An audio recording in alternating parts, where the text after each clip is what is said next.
మరి ఈ రోజుల్లో కూడా దెబ్బ రొట్టె విషయాన్ని ఆలోచిస్తే మనకి ఇతర టిఫిన్స్తో పోలిస్తే దెబ్బ రొట్టె చాలా మంచిది.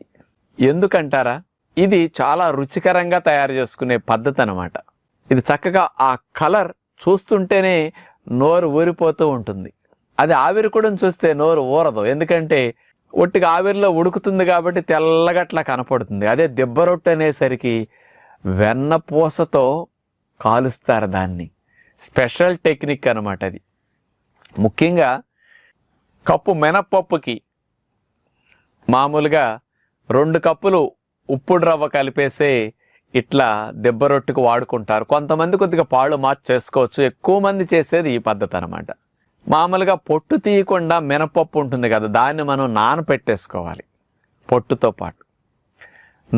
దాన్ని పొట్టుతో పాటు అంటే ముందే మనం కడిగేసుకుంటే పొట్టు మట్టి లేకుండా ఏదైనా దుమ్ము